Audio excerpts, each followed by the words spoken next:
So guys Reliance power आज आ चुका है 28 के लेवल के पास में। लेकिन एक क्वेरी आप लोगों की थी कि एफआईएस क्यों यहां पर एंट्री कर रहे हैं अगर कंपनी में इतने ही एलिगेशन चल रहे हैं। ईडी सीबीआई आपका सेबी भी आ चुका है रिलायंस पावर में।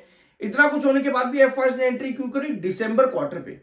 एक चीज यहां पर सुनना, एफआईएस की जो होल्डिंग यहां पर बनी है उसका कोई एप्रोप्रिएट रीजन नहीं है। ठीक है, बहुत छोटी होल्डिंग एफआईएस ने ऐड करी। मैं आपको क्वांटिटीज भी बताऊंगा, यहां पर सब चीज तरीके से समझेंगे। लेकिन जरूरी नहीं है कि जहां पर एफआईएस या डीआईएस चले जाए आप भी वहीं चले जाओ, ये जरूरी नहीं है।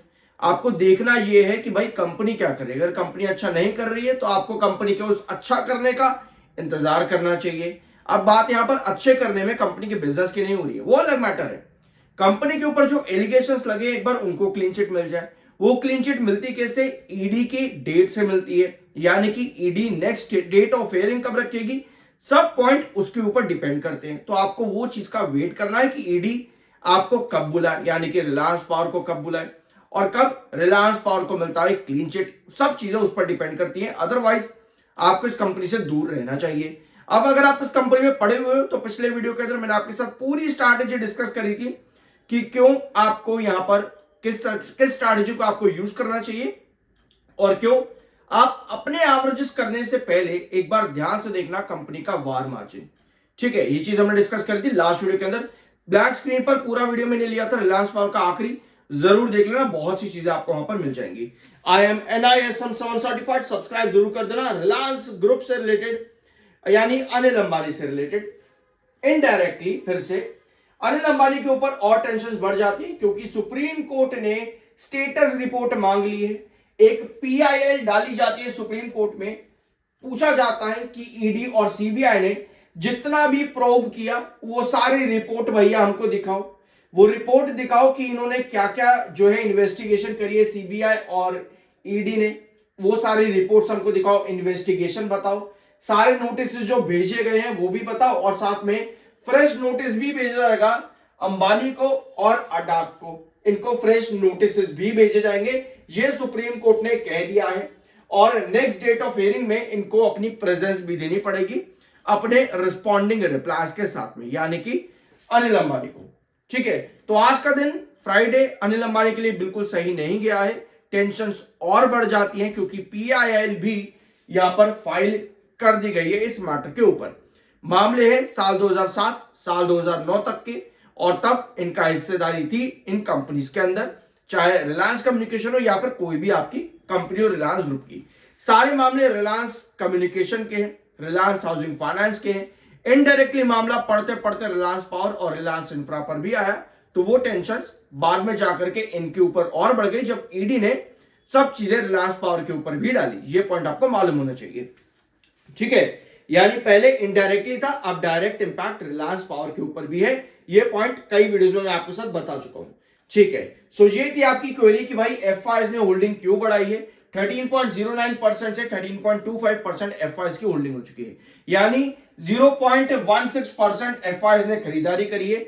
बट एफआईएस से ज्यादा चालाक रहे यहां पर पब्लिक, क्योंकि पब्लिक ने एफआईएस से ज्यादा खरीदारी करी 0.41% के साथ में। ठीक है, तो पब्लिक ज्यादा आगे रही। एफआईएस तो भैया कह रहे हैं छोटा मोटा खरीद करके चुप हो जाओ, पब्लिक कह रही है भैया नहीं ज्यादा से ज्यादा एंट्री करो। तो पब्लिक की होल्डिंग यहां पर बढ़ी है दिसंबर में। एफआईएस की भी बढ़ी है बट इतनी नहीं जितनी पब्लिक ने खरीदारी करी। डीआईएस की होल्डिंग में बड़ी कमी आई है, 3.75 से डीआईएस हो चुके हैं 3.05। अब 0.16% होता कितना है एफआईएस की क्वांटिटी में? अगर हम कंपनी की प्रेजेंट वैल्यूएशन को निकाले तो लगभग कितना 1,69,67,393 शेयर्स ऐड करे हैं एफआईएस ने दिसंबर के टाइम पीरियड के अंदर, यानी कि 1 अक्टूबर से लेकर के 31 दिसंबर के बीच में यहां एफआईएस की होल्डिंग बढ़ी है। बट ये हमेशा जरूरी नहीं होता, जैसे मैंने वीडियो की शुरुआत में ही बोला और पिछले कई वीडियोस में भी बोला और कई सारे आपके कमेंट्स पर रिप्लाई भी किया कि भैया जहां पर एफआईएस जाए जरूरी नहीं कि आप भी वहीं जाकर के कूद जाओ। पहले अपना देखो यहां पर कंपनी सही चल रही है कि नहीं चल रही है। अगर नहीं चल रही है भैया एफआईएस कुछ भी करते रहे, तुम उसके पीछे मत भागो। बाकी देखो आपका अपना ओपिनियन है। कल को कंपनी बाहर निकल जाए ईडी मामलों से, जैसे मैंने आपको वीडियो की शुरुआत में भी कहा, तो हो सकता है कंपनी वापस रिकवर करे, हो सकता है कि कंपनी कर जाएगी। पर जब तक मामले पड़े हैं भैया आप यहां मत पड़े रहो। बाकी आपका अपना ओपिनियन। ठीक है, दूसरी चीज, अगर आप इस कंपनी में एवरेजेस के लिए जा रहे हो, आपने एंट्री कर रखी है हायर लेवल्स पर 50, 40 या 60 के आसपास, और आप चाहते हो एवरेज कर लूं ताकि अगले सेशन में एग्जिट कर पाऊं, तो आपके लिए थोड़ा मुश्किल ये है कि स्टॉक वार मार्जिन 100% पर तो था ही इन प्रीवियस 6 मंथ्स, बल्कि अब स्टॉक आ चुका है आपका वार मार्जिन 150% भी in previous 12 months.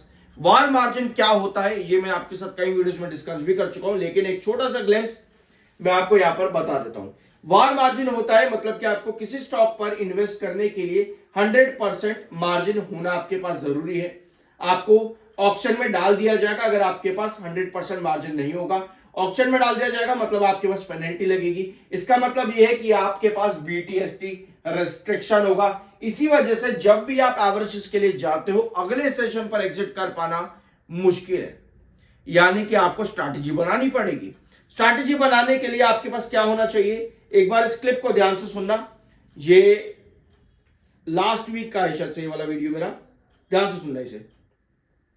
From this already काफी लंबे टाइम से स्टॉक डायगोनल का रिजेक्शन फेस कर ही रहा था, बट 32 के नीचे गिरावट आपको 28 की तरफ 28 ये एक नया बेस ढूंढने में मजबूर कर देती है। ठीक है, इस वीडियो के अंदर हमने डिस्कस किया था 32 के नीचे आपकी गिरावट आपको 28 पर यानी कि 28 यानी नया बेस ढूंढने पे मजबूर कर देती है। साथ में आपने यहां पर सुना कि स्टॉक लंबे टाइम से डायगोनल का प्रेशर झेल रहा था, तो गिरावट चार्ट पैटर्न के अकॉर्डिंग अगर हम देखें तो गिरावट के रीजन चार्ट भी हैं, और साथ में चार्ट जब तक ब्रेकआउट नहीं देते तब तक जब तक कंपनी के अंदर कुछ पॉजिटिव न्यूज ना हो, और कंपनी में आज भी खराब न्यूज आई है जो कंपनी को इनडायरेक्टली इफेक्ट करती है। अब आपके दिमाग में ये सवाल हर वीडियो में आता होगा, बट आप में से ज्यादातर लोग पूछते नहीं है कि भाई जब अनिल अंबानी ने सब किया तो रिलायंस पावर तो आज की डेट में उसका हिस्सा है नहीं, 3.5 साल से नहीं है, तो उसके ऊपर डायरेक्ट इंपैक्ट क्यों पड़ रहा है? उसका जवाब वीडियो की शुरुआत में वैसे मैंने आपको बताया भी है, लेकिन एक चीज ध्यान से सुनना, समय 3.5 साल का है, लेकिन सारे मैटर जो है उसके पुराने हैं, जिसकी वजह से रिलायंस पावर पर पहले नेगेटिव इंपैक्ट पड़ रहा था, बट जो भी आपके पुराने जैसे कि विंड मिल अटैच करी गई, 10 करोड़ की प्रॉपर्टीज अलग अटैच की गई, और कंपनी में कुछ रेजिग्नेशंस भी मिले और कंपनी में कुछ अरेस्ट भी मिले रिलायंस पावर पर, जिनका डायरेक्ट इंपैक्ट पड़ गया। तो ये है पूरा मामला जो आपको मालूम होना चाहिए। अब आपको एक चीज समझ में आ चुकी है कि यहां बीटीएसटी मुश्किल है। बीटीएसटी किस लिए, मैं आपको ये नहीं कह रहा कि आप जाकर के बीटीएसटी करो, मैं आपको बता रहा हूं कि वार मार्जिन क्या होता है। एक चीज तो आपको समझ में आ चुकी है कि वार मार्जिन मतलब कि आपको 100% मार्जिन देना पड़ेगा। आपके पास लेवरेज नहीं है, लेवरेज नहीं है इसका मतलब यह होगा कि अगर आप बीटीएसटी के लिए जाते हो तो आपको ऑक्शन पेनल्टी पे करनी पड़ सकती है, क्योंकि वहां पर रिस्ट्रिक्शन है, सर्विलेंस है। तो ऑक्शन पेनल्टी अगर आपको पे करनी पड़ेगी, इसका मतलब यह है कि आप T+2 में हो, यानी कि T+2 ट्रेड के अंदर आप यहां पर हो। इसका मतलब यह है कि अगर मान लो गिरावट आज के दिन आती है 28 पर और स्टॉक अगले सेशन में रिकवर करता है, और आपने 28 पर एक सेशन में एवरेज कर लिया, आप कह रहे थे कि अगले सेशन में अगर रिकवर करता तो मैं प्रॉफिट में एग्जिट कर दूंगा, बट क्योंकि वो आपका एवरेज प्राइस बीटीएसटी में काउंट होगा, इस वजह से आप उसको एग्जिट भी नहीं कर पाओगे, यानी कि आपका ट्रेड एग्जीक्यूट नहीं होगा। इसका मतलब यह है कि आपको अगले सेशन का वेट करना पड़ेगा, और पता चला अगले सेशन आप वेट कर रहे हो और स्टॉक वापस से गिर गया और 28 के नीचे इस बार आ गया, तो ऐसी सिचुएशन पर आपको प्रॉपर प्राइस ये भी देखना है कि स्टॉक आपके एवरेज के बाद लगातार 2 से 3 सेशन एटलीस्ट ऊपर रहे, ताकि आप अपने एवरेज के साथ अपने नुकसान की भरपाई भी कर सको, और हो सके अगर आपका एवरेज बहुत बढ़िया आता तो आपने प्रॉफिट्स को भी बुक कर पाओ। आई बिलीव कि ये बात आपको यहां पर समझ में आ चुकी होगी कि किस तरह से वार मार्जिन 100% में आपको अलर्ट रहना चाहिए और यहां पर क्या होता है। मिलते हैं अगले वीडियो में।